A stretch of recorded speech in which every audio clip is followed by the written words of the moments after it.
Muito bem-vinda, Juliana Dalpiva, jornalista, colunista do UOL, que está lançando o livro O Negócio do Jair, que a gente vai falar aqui sobre este lançamento. Bem-vinda, tudo bem, Juliana? Tudo bom, Dri, Rovai, bom dia para todo mundo que está acompanhando a gente aqui. Não só o livro, né, Ju? Você também está lançando o podcast, né? É que assim, eu não sou da geração podcast, eu preciso confessar para você. Ele gosta do livro e do livro no papel ainda. Tem para todos os gostos. Temos para quem quer ler, temos para quem quer ouvir. Então, o podcast é uma descoberta, eu acho, assim, e de fato ele tem mais audiência, numa audiência mais jovem, vamos dizer assim, mais novinha. Eu confesso que foi o meu irmão mais novo, caçula, que também começou a me fazer ouvir podcasts, e aí depois eu fui fazer, porque eu gostei muito do formato. Acho que a gente dá vida para as pessoas ali de um jeito um pouco diferente do texto, né? Em que elas próprias falam. Enfim, foi isso também que me animou de fazer a primeira temporada, porque eu era o tempo todo contando como essas pessoas eram, mas sempre achei que os áudios delas eram muito reveladores sobre a personalidade, a atenção, né? Então, o podcast traz um outro olhar, enfim, um outro contato também para o ouvinte. Agora você já me deixou curioso, porque como você quer dizer que os áudios estão lá. Isso é muito legal.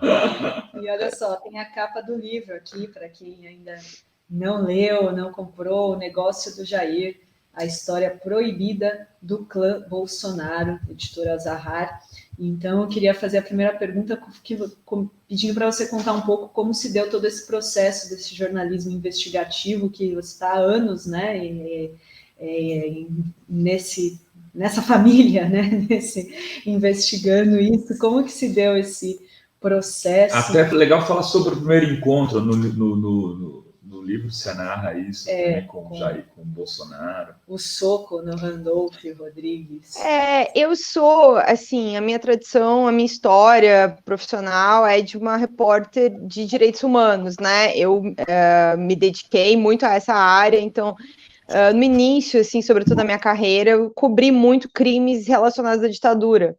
E me especializei em tentar entrevistar militares que participaram da repressão. Por causa disso, eu acabei conhecendo pessoas que conheciam Bolsonaro.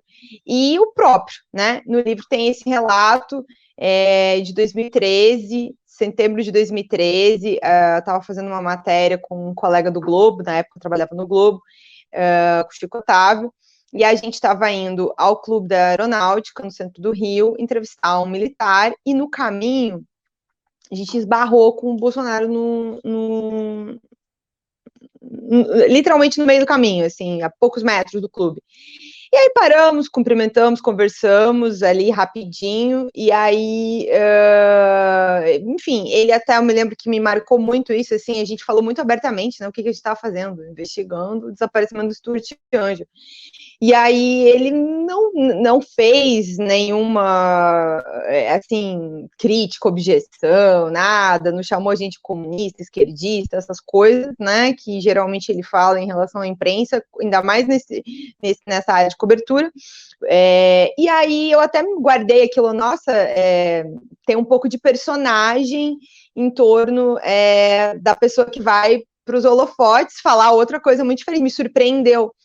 E aí, alguns dias depois disso, teve a visita da Comissão Estadual da Verdade do Rio de Janeiro ao antigo quartel onde funcionava o DOI-CODE, né, que é enfim, super conhecido por ter sido um lugar que, né, onde vários presos políticos foram torturados e também, né, uma quantidade muito grande morreu torturada ali dentro. Eu não estava cobrindo a entrada da Comissão da Verdade. Horas depois, eu estava com uma pessoa, enfim, que eu prefiro preservar ali ela, para quem ele ligou para conversar e contar sobre o episódio em que ele, enfim, o Randolph estavam entrando, e aí o Randolph disse que ele deu um soco nele, e aí ele liga para contar sobre isso, e aos berros no telefone, e fala, né, ganhei 400 mil votos com aquela cena hoje. E eu lembro que me chamou muito a atenção na ocasião, eu falei assim, nossa, né, tudo muito calculado para aparecer midiaticamente.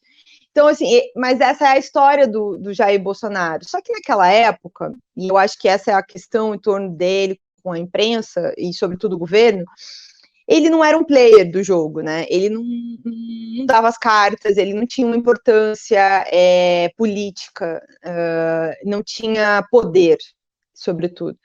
Então, ele sempre ficou relegado no segundo plano, terceiro, quarto, até, sei lá, quinto. Ele não era importante para o jogo político. Então, ele tinha menos cobertura do pessoal que cobre Brasília, né, o Congresso, sobretudo.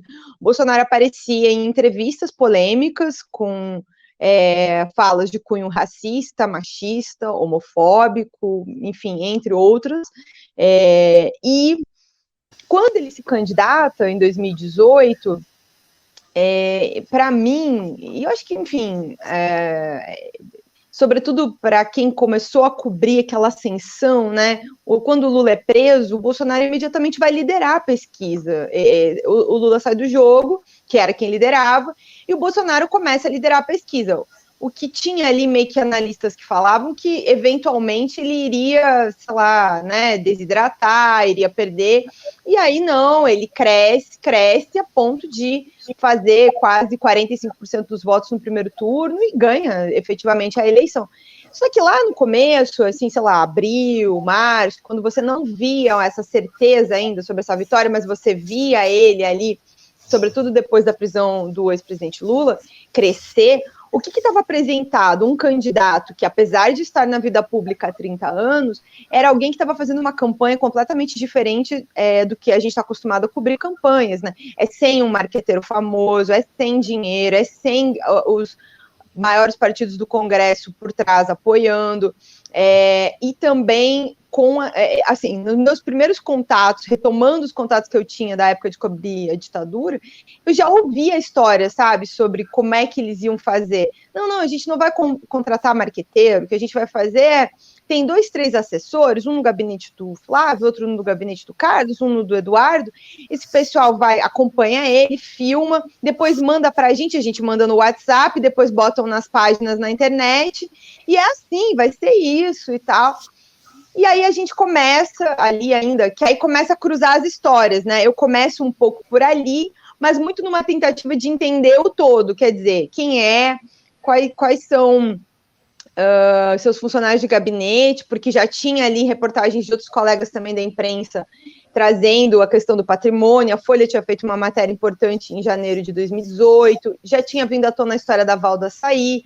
Então eu meio que abro ali, até da minha experiência de cobrir militares, a minha aranha, que é, né, se coloca ali o Bolsonaro no meio e todas as relações. E aí vou tentando navegar nas informações dele. Só que em 2018, as pessoas tinham muito medo de falar qualquer coisa sobre o Bolsonaro. Então você procurava pessoas que conheceram ele durante muito tempo e que eventualmente não estariam assim filtradas a querer só elogiar ou enfim até contar efetivamente melhor um pouco as coisas que sabiam. E elas imediatamente recuavam, ou pediam off, ou, né, assim, simplesmente não atendiam. Então, eu disparei muitas mensagens e procurei muita gente, nada funcionou muito bem. Aí, quando ele já é eleito e vem à tona o relatório do COAF, do Queiroz, por uma matéria do Fábio Serapião, que na época estava no Estadão e agora está na Folha, que é enfim, outro grande colega que trabalhou muito em alguns temas desse caso, aí aquela apuração de bastidor que eu vinha fazendo começa a fazer sentido, e aí, assim, a gente cobre, né, enfim, a equipe do Globo, eu, mais vários colegas, aquele início, aí as funcionárias de gabinete que tinham indício ali de nunca terem sido funcionários de verdade, serem funcionários fantasma, faz sentido, e aí é que eu começo a mergulhar nessa história. Eu confesso para vocês que eu nunca me preparei para ficar 4 anos cobrindo especificamente esse tema, a família, esse esquema, eu não sabia que ele era desse tamanho. Só que aí é meio que um labirinto, você entrou e eu não saí ainda, entendeu?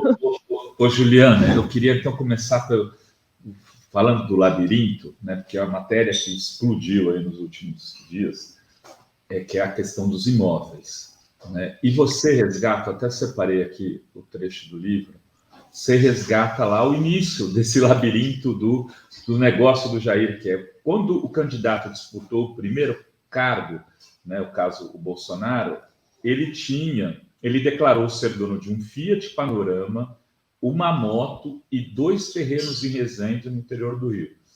2 anos depois, já eleito, o Fiat deu lugar a um Chevette e um telefone, luxo para o início da década de 90. Eu lembro bem, inclusive, eu tinha telefone alugado na época. Alugado, não que eu alugava, né? O da minha casa era alugado de alguém. E essa evolução patrimonial é uma coisa absurda, injustificável. Quer dizer, qualquer fiscal da Receita sabe que não dá para ele ter tudo que tem hoje, e o filho, inclusive o Flávio também, se resgata lá o ponto de partida dele, se não me engano, também tinha declarado um carro quando se elege a deputado estadual. Queria que você falasse um pouco disso aqui para a gente. Rovai, são etapas, né? Para eu chegar ali, por exemplo, quando eu falei aqui sobre entrar de cabeça nessa história, primeiro, eu tive uma primeira etapa que foi entender os funcionários de gabinete ao longo de 2019, ou seja, se era generalizado, né, aquele quantidade de gente que aparentemente era funcionário fantasma.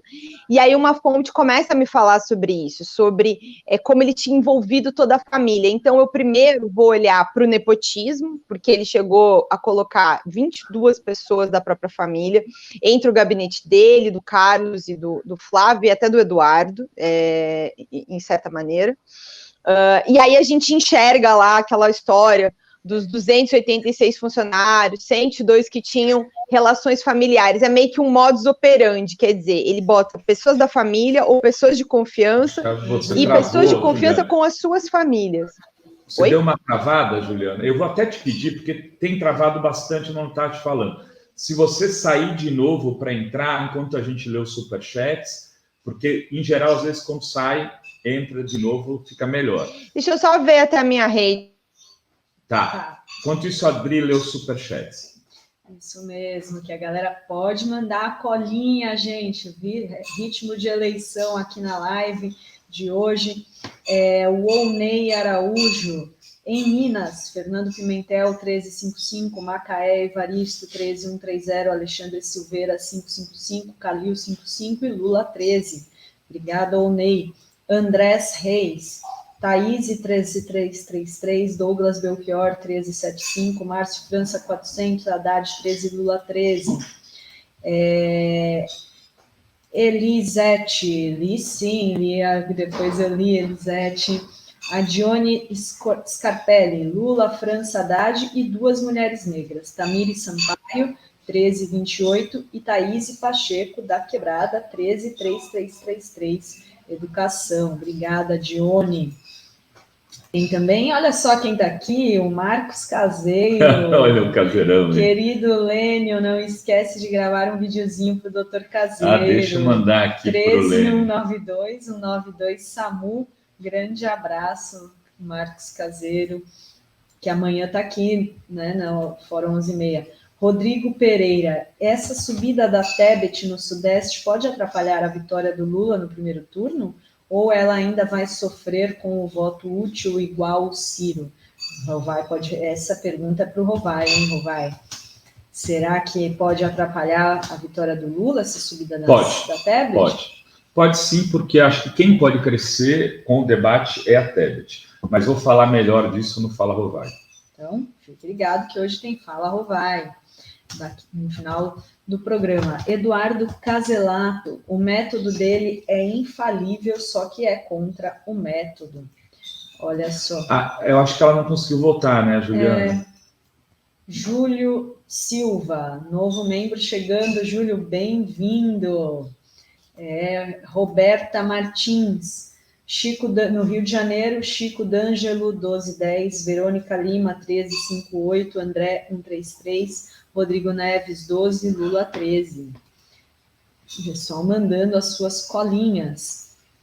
Caco Bock, São Paulo, 13.400, 50.33 Safatli e 13.33 Suplicy.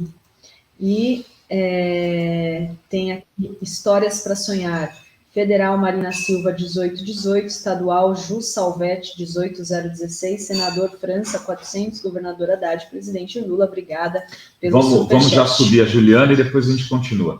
Oi, Ju, agora tá bem melhor. Eu troquei minha rede aqui, meu lugar, para pegar melhor o Wi-Fi.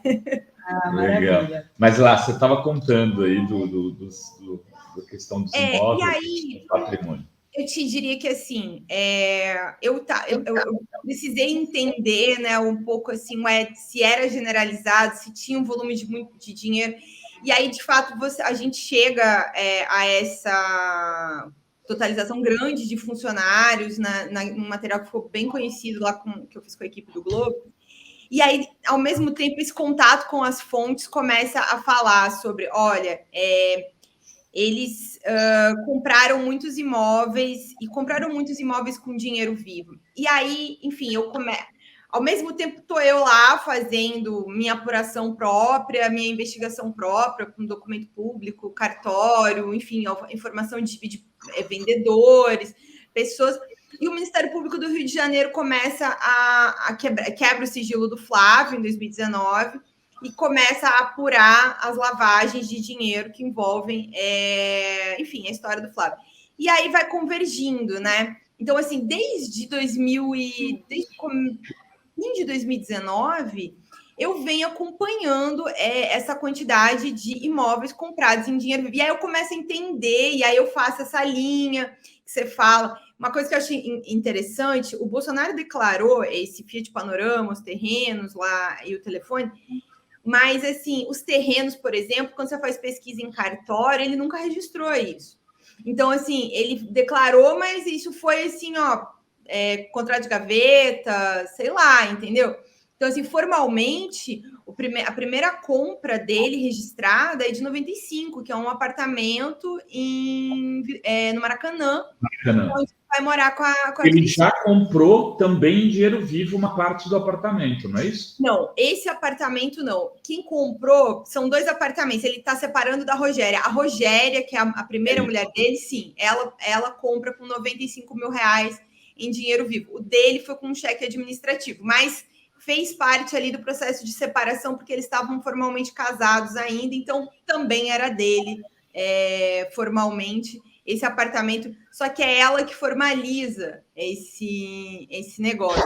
E aí eu começo a fazer, a gente faz uma matéria, eu e o Chico Otávio aqui, que até falei agora há pouco, sobre os imóveis, esse início dessa ascensão, porque daí eu começo a entender, quando é que foi que o Bolsonaro começou ele a criar patrimônio? Foi em 95, com esses 2 apartamentos, e daí em seguida a casa aquela de Mambucaba, que toda vez que a gente fala que eles têm mansões, ele bota a foto de Mambucaba para querer dizer, essa aqui é minha mansão. Não é aquela que se está falando, né? A casa dele na Barra da Tijuca, no Vivendas, que é uma casa que ele compra em 2009, ela é uma casa que, enfim, não é a mansão do senador Flávio Bolsonaro em Brasília, mas para os padrões brasileiros, ela é uma casa de um condomínio, é uma casa de alto padrão, não é ali um condomínio de alto luxo, mas para o padrão brasileiro, ela é uma casa bastante confortável e avalia ela em 3 milhões de reais, se não me engano, não é isso? Por aí, hoje, né? Porque essa coisa do... Claro, sabe assim, hoje. E já teria comprado com recursos não contabilizados. Você conta a história, inclusive, de alguém que fez a reforma, de um funcionário negro e gay. Até seria legal, que ficou lá um tempo. Essa aí é uma anterior, até. Porque aí essa anterior, eu tô aqui, é tanta casa. Essa foi a primeira. São muitas casas. Então, a Cristina e eles ficam juntos em 98. E aí, eles vão morar nesse apartamento que eu estava falando, que é o primeiro que ele compra, o primeiro imóvel que ele compra, para ele mesmo. Em determinado momento, em 2002, eles decidem ir morar na Barra, que aí é quando eles vão finalmente cruzar o túnel, ir para a Barra da Tijuca, porque quem é do Rio sabe, né? Cruzar o túnel da Zona Norte para a Zona Sul, a referência que eu quero dizer, porque que é a região mais rica da cidade, e a Barra aqui em Ascensão. E aí eles compram uma casa, que aí sim, uma mansão, no mesmo condomínio onde vive o Zico. É uma casa com piscina, não me lembro agora se 4 ou 5 quartos. Eu vi algumas fotos da casa. É uma casa, enfim, qualquer pessoa se impressionaria. Claro que hoje tem mansões muito mais luxuosas e tal, mas é uma mansão. E na época eles pagaram, formalmente que eles botaram no papel, foi 500 mil reais. Mas o Marcelo Nogueira, que é um ex-funcionário deles, e vai ajudar na mudança, trabalhou para eles durante vários anos. Depois que ele e a Cristina se separam, ele continua trabalhando com a própria Cristina, é uma pessoa da confiança ali da família. O Bolsonaro várias vezes, inclusive, falou do Marcelo, que é para usar o Marcelo, enfim, pela questão da sexualidade, dizer, eu não tenho preconceito com negro e com gay, porque eu tenho o Marcelão. Então, assim, ele é uma pessoa que era próxima. Aí o que o Marcelo me conta, né? Aí já para o livro, que a Cristina relatou a ele que teve um pagamento por fora e em espécie para comprar essa mansão. Ela era avaliada em quase 1 milhão quando ela foi comprada. Então, assim, eu sempre me espanto com a capacidade que a família Bolsonaro tem de conseguir negócios assim, né, sensacionais. É sempre com um super desconto, ou subavaliar, consegue pagar muito baixo do valor de avaliação, porque o valor de avaliação, que é para cálculo de TBI, ele já é um valor que muitas vezes é baixo do mercado. Então, assim, eu sempre usei, as pessoas às vezes até me criticam, recebo essa mensagem de mas está abaixo, o valor de mercado é maior. Mas eu quis ser conservadora nesse sentido. Eu sei que o valor de mercado é maior, mas o valor preciso, né, assim, para cálculo de TBI, ele é um valor que deixa a gente mais seguro e depois você é acusado de, está superestimando os valores. São valores superiores. Há um tempo atrás, Juliana, era muito mais baixo. Quer dizer, você deve usar o valor do TBI da época, né? Agora, sim, uma equivalente, ainda é baixo, mas teve um tempo que era bizarramente mais baixo. Assim, eu lembro que... Agora, esse Marcelão e os outros funcionários fantasmas, eles pegavam pessoas, né, o CPF, né, de pessoas próximas, né, de pessoas principalmente familiares da Ana Cristina Siqueira Vale, que é a mãe do Jair Renan. Só que aí agora parece que houve um rompimento, né? E essas pessoas começaram, esse próprio Marcelão começou a denunciar, né? Falou e contou tudo aí para você. Por que houve essa? Eles não conseguiram segurar todo o esquema fechado entre eles? É muita gente, né? Dri e Rovai, sabe? Lembro de uma expressão que ficou conhecida pelo Paulo Preto, né? Não se deixa um companheiro para trás. Na beira da estrada, não se deixa. Na beira da estrada, vários companheiros ficaram para trás nessa história, sabe? Quando você olha, porque para mim foi fundamental aquela primeira etapa de entender os funcionários para poder até saber quem procurar. Então, assim, ele, por exemplo, Marcelo, foi uma pessoa que resistiu bastante no início. As primeiras vezes que eu procurei ele, ainda em 2019, ele me deu vários passa-fora, assim, não tem nada, eu trabalhei, não tem problema. O que acontece? Em determinado momento, algumas dessas pessoas, por exemplo, Marcelo, começam a entender que elas foram envolvidas dentro de um esquema, hoje acabam investigadas, acusadas de lavagem, e elas não ficaram com esse dinheiro praticamente, porque eles ficavam com uma mesada de cerca de 10% do valor total. Então, outras pessoas enriqueceram ao custo deles. E aí essas pessoas ficam numa situação muito miserável. Aí a gente está falando do Marcelo, mas no ano passado, quando eu publiquei o podcast no UOV da secreta de Jair, a história é igualzinha em relação à Andréia, embora ela não tenha falado comigo. Ali eu consegui com outras fontes próximas a ela, mas a Andréia falava a mesma coisa na gravação que eu vi. Ela tem um determinado momento da gravação, inclusive esse trecho está publicado no episódio 4 da primeira temporada, que ela fala assim, eu não tenho carro, não tenho casa, não tenho nada. E, ao mesmo tempo, vive apavorada com a possibilidade de, eventualmente, ser presa, né? Enfim, alvo de alguma medida do judiciário. Então, assim, o Marcelo, especificamente, teve uma discussão séria com a Cristina, em agosto, julho do ano passado, porque ela mudou para Brasília e aí foi morar numa mansão que também comprou com uso de um laranja, né? Inclusive, essa matéria a gente fez, e só agora, um ano depois, é que a Polícia Federal está investigando isso.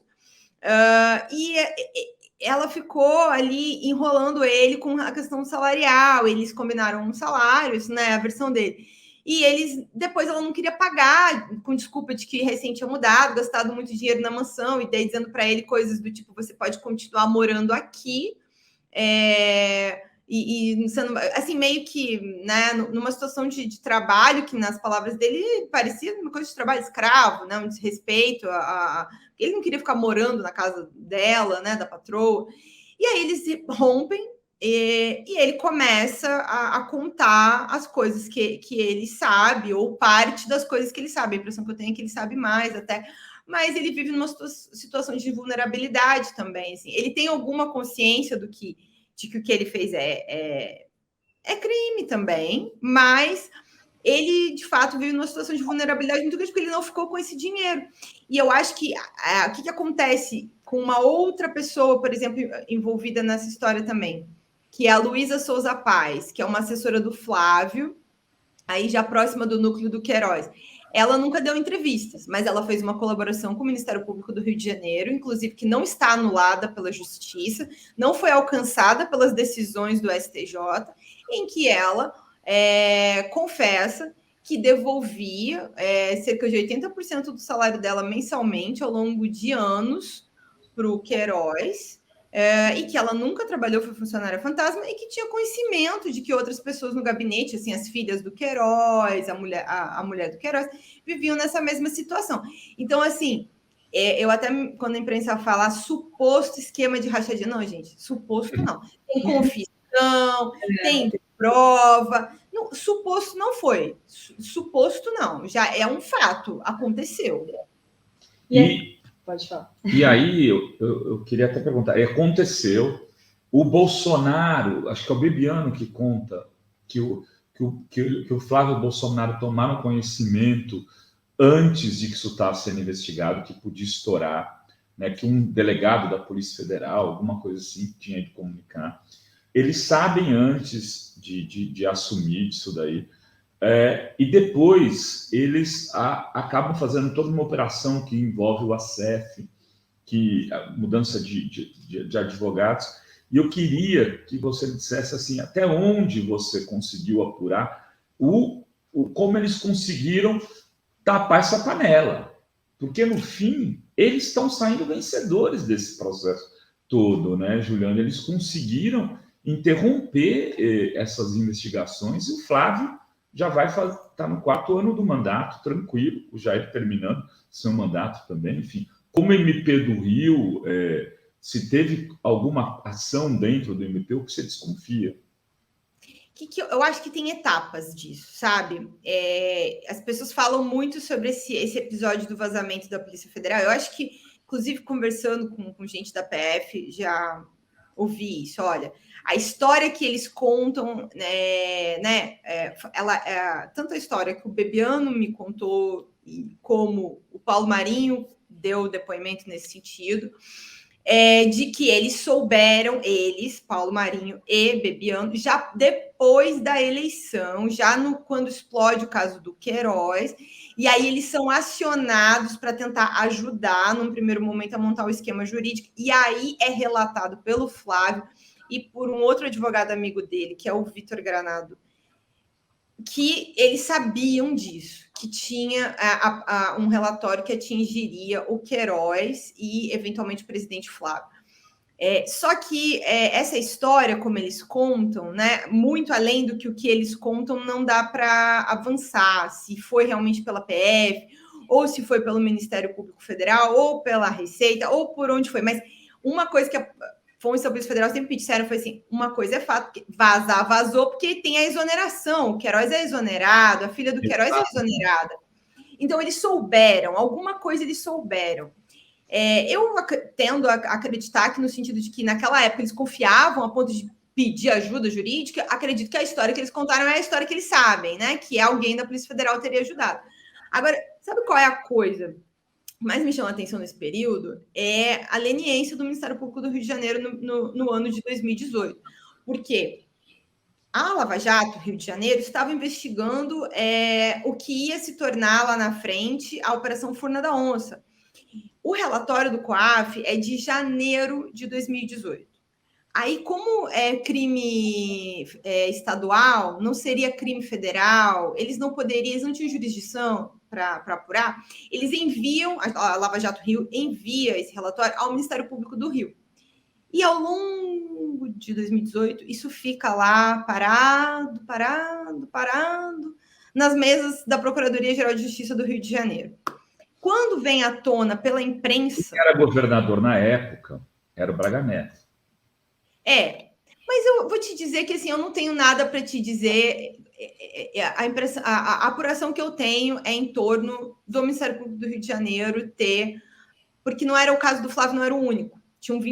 São 22. Então, sim, todos ficaram na mesma situação, entendeu? Então, assim, eu sinceramente não tenho nada para falar sobre o Braga Neto com relação a isso. Mas sim, ficou parado naquela época, sem fazer nada. Aí eles começam a se mexer em dezembro de 2018. E aí tem várias etapas de avanço e de algum jeito, assim... pausa, cautela, enfim, leniência. E aí, assim, o caso começa a avançar quando vai para a primeira instância, quando volta, porque o Flávio vai ao Supremo discutir foro, ainda em janeiro de 19. E aí o ministro Marco Aurélio, até pela decisão do Supremo de 18, dizendo que acabou o mandato, acabou o foro, manda todo mundo para a primeira instância, cumpre a decisão do Supremo. E aí é o Supremo que devolve o caso para a primeira instância.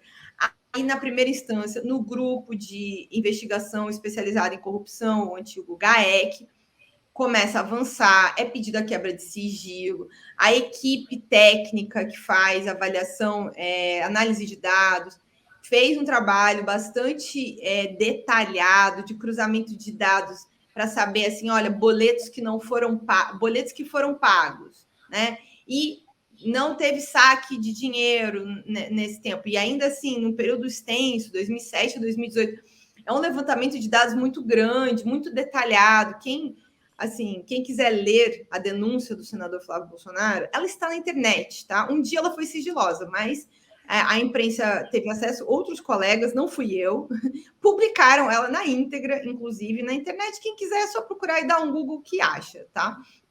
Até porque estou falando isso porque semana passada a gente foi acusado de ter acesso ilegalmente aos dados da denúncia e gerou aquela decisão de censura, né, que depois foi cassada no Supremo.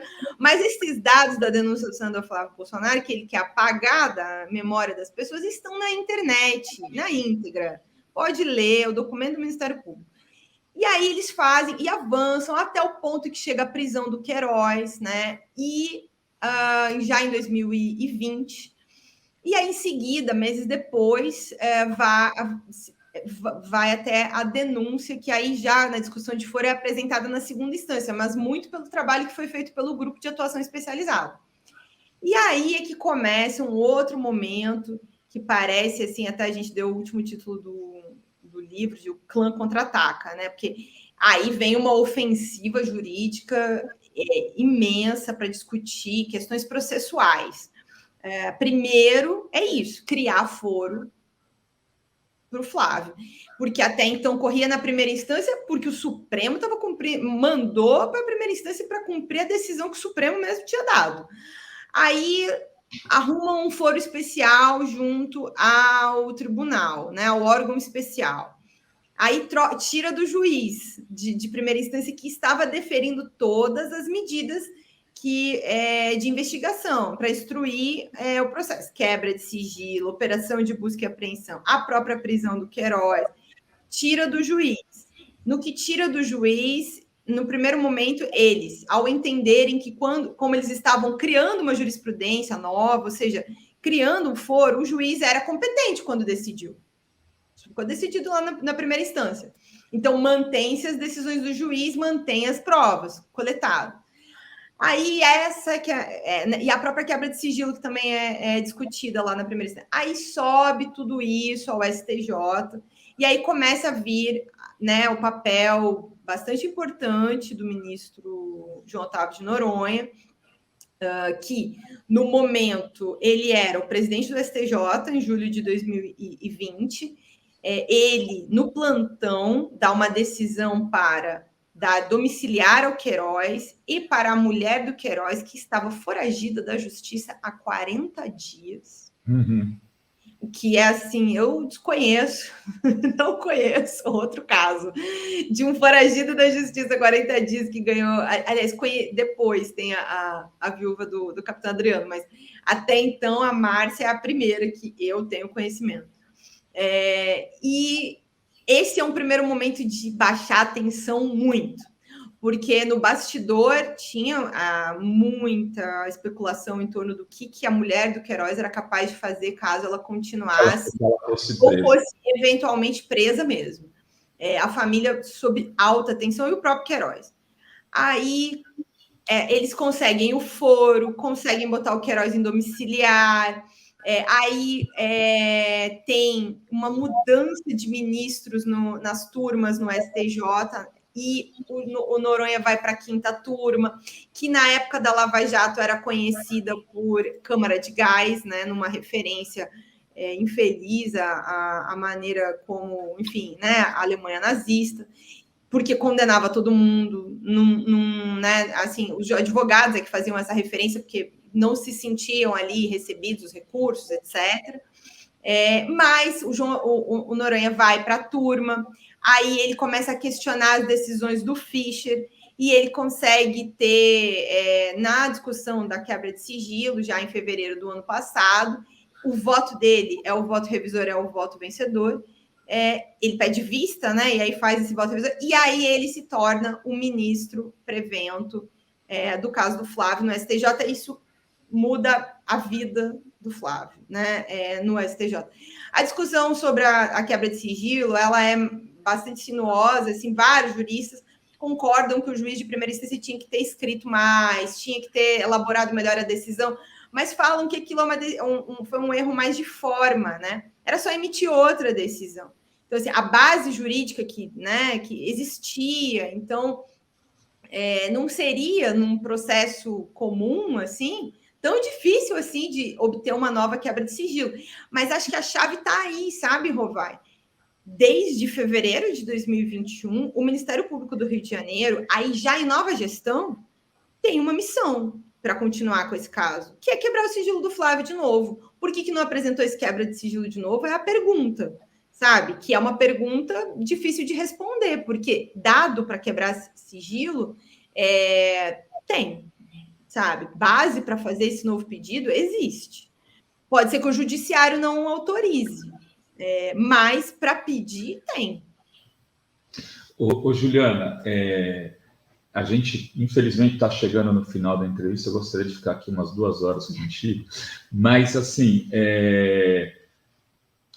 do que nesse processo de apuração todo, assim, acho que os indícios estão absolutamente dados, como se eles, essa coisa de suposta, inclusive, uma maneira de desqualificar o trabalho de jornalistas colegas, né, que comprovaram, como você, os crimes que estão aí claramente demonstrados. Né? Mas conversando, imagino que você não só fez todo, você conversou com muitos juristas, muitos advogados, muitas pessoas que trabalham com investigação. O que pode acontecer com isso ainda? Né? Isso pode ter novos desdobramentos? Você avalia que, a despeito de tudo que foi feito, de trancar essa investigação, ela ainda pode dar muita dor de cabeça para a família Bolsonaro? Ou você acha que isso já caixão fechado? Sem nenhuma dúvida, tem muito potencial para dar muita dor de cabeça de diferentes lados, porque tem muitos casos em aberto. Por exemplo, o próprio caso do senador Flávio, embora esteja dessa maneira como estou dizendo para você, a impressão que eu tenho, a apuração que eu tenho também, é de que é uma questão eleitoral. Só para nós. Só para a gente. Pode continuar. Pode continuar. Não querem ser, assim, a Procuradoria-Geral não quer ser vista como alguém que está interferindo no processo eleitoral. Então, assim, depois da eleição, provavelmente alguma medida pode acontecer. Mas tem também a investigação sobre o Carlos Bolsonaro, que também vem por um trabalho. Ela foi aberta em decorrência de matérias que eu fiz com outros colegas na época, no Globo, algumas matérias da Folha também, que foram juntadas pela quantidade enorme de funcionários fantasma e também pela questão de compra de imóveis com dinheiro vivo. E aí, lá tem quebra de sigilo, que está autorizada, não tem nada a ver com o Flávio, não está tudo válido, não tem nada inválido. Foi autorizado pela primeira vara criminal organizada, de crime organizado do Rio de Janeiro. Primeira instância, Carlos Bolsonaro não tem foro. Exatamente. Entendeu? E a Ana Cristina Siqueira Vale, que é a segunda mulher do Bolsonaro, foi chefe de gabinete do Bolsonaro. E ela foi alvo da quebra também. Então, ali tem um potencial de problemas para eles muito grande. Mas a Cristina continua fazendo compras suspeitas, né? Comprou a tal da mansão no ano passado com o uso de um laranja. Aí agora a Polícia Federal abriu uma investigação específica sobre isso. Que ela negou. Que quando você deu... Quando a gente fez matéria ano passado, ela negou. Mas agora ela foi lá e assumiu para o TSE. É muito... Não sei não sei o que passa na cabeça dessas pessoas. E ela tem uma rivalidade com a Michelle, né, que, aliás, você revela no livro, que é uma histórica, porque a Michelle já era amante do Bolsonaro enquanto ele era casado com a Ana Cristina. Eles estavam num casamento incrível. O livro é praticamente uma biografia. E pelo que eu entendi ali no teu livro, também a Ana Cristina também já estava se relacionando com outras pessoas. Isso que é a família, Deus, propriedade, enfim. Eu achei interessante você falar isso, assim, mas só para encerrar, ainda tem algumas investigações sobre o próprio Bolsonaro que estão paradas porque o Aras acha que não pode investigar casos anteriores ao mandato, né? O que ele não poderia era denunciar e processar, mas investigar ele poderia porque a Dilma e o Temer foram. Mas, enfim, tem casos do próprio Bolsonaro também. Então, tudo isso tem potencial para depois da eleição vir à tona. Fora essa história que veio essa semana do Coronel Cid, o cartão corporativo também. Então, são vários casos que podem dar diferentes problemas. Mas aí, falando sobre esse outro aspecto, que eu acho que a gente falou bastante aqui sobre a questão da corrupção, e eu até sempre falo uma coisa que eu acho importante. Tratei das questões pessoais da família no meu livro, porque eu entendi que elas eram importantes até para a gente poder entender os negócios. A família toda está envolvida no esquema político e também nos negócios. Quem colocou a família no meio não foi você, foi ele. Exato.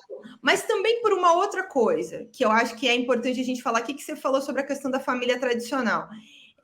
Ao longo do tempo, me contaram várias dessas histórias que estão no livro. E aos poucos também apareceram documentos. E aí eu fui também compreendendo o tanto que o governo Bolsonaro queria pautar a política pública brasileira em torno do que ele acha que tem que ser a família, o papel da mulher, os direitos da mulher. Então, assim, não dava... Ele trouxe para a questão pública a dimensão privada mesmo, né? Ou seja, ele é uma pessoa que estava pregando um comportamento e política pública e nem ele vive dessa maneira. Então, assim, não tinha como ignorar. Ele está aí fazendo campanha, né, se colocando como bem contra o mal, e a vida privada dele é uma vida que não condiz com isso. Então, assim, impossível não passar. Os casamentos, assim, eu não quero criar moralidade, né? A vida privada das pessoas é a vida privada das pessoas, mas quando você traz todas essas pessoas para a vida pública, não tinha como não falar, né? E até, assim, todos os casamentos dele começaram e terminaram dentro dessa situação.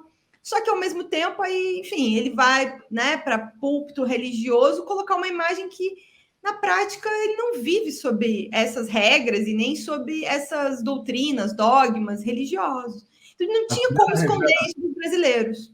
A Juliana revela no livro também, pelo menos eu não tinha lido antes, que ele exigiu o exame de DNA da Ana Cristina para assumir o Jair Renan. Quer dizer, tamanha a desconfiança que ele tinha Ele mudou o nome do Jair Renan. O Jair Renan nasceu Renan Vale. E aí, depois do teste, ele vira Jair Renan Vale Bolsonaro.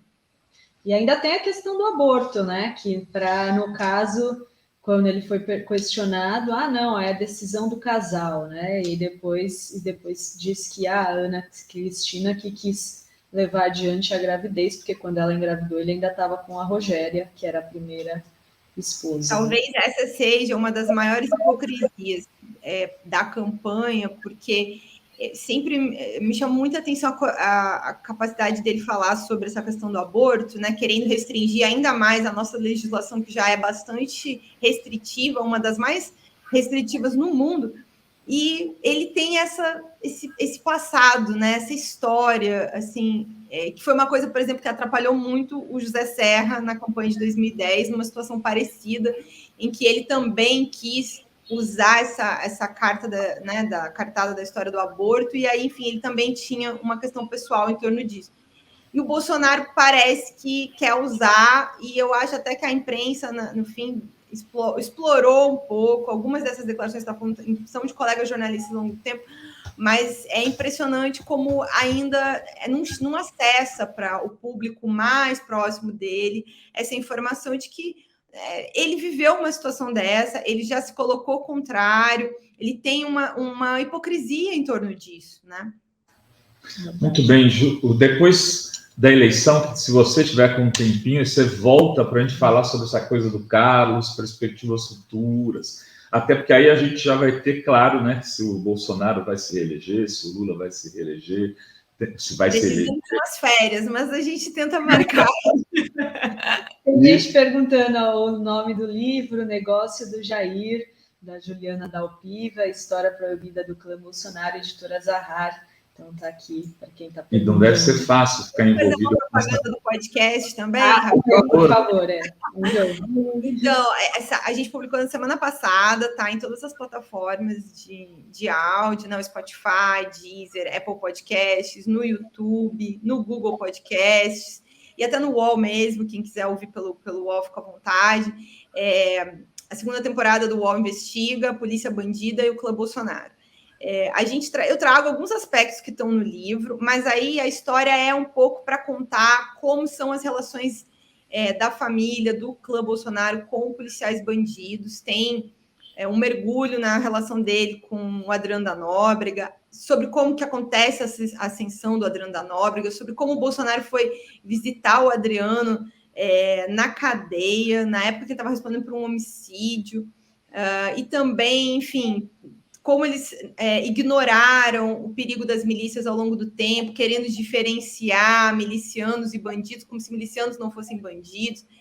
Tem bastante coisa lá, 4 episódios, e, enfim, quem gostou do livro ou quem gostou da primeira temporada do podcast, acho que vai também se interessar pela segunda. É isso aí, Ju. Liana Dalpiva navegou com a gente aqui hoje no Fórum 11h30.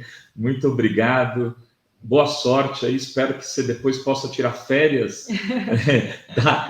de tudo que envolve essa situação. Nossa solidariedade para ti aí. Eu sei que você deve estar sofrendo, até se quiser falar disso, fica à vontade, ameaças, ou seja, intimidações, e que espero que a gente passe por essa fase e saia do outro lado do túnel, né, Juliana? Obrigada pelo espaço, estou me cuidando aqui, enfim, com bastante cautela de tudo, mas preferia essa. Vamos falar de trabalho, que é melhor. É exatamente o que eu faço, é que eu nunca me preocupo com isso. Olha, eu nem leio esses comentários, isso aí eu só vou dando delete aqui. Viu? Isso aí. Obrigada, Tudo de bom Juliana. você. Sucesso aí, muito obrigada. Tchau. Beijo. Tchau.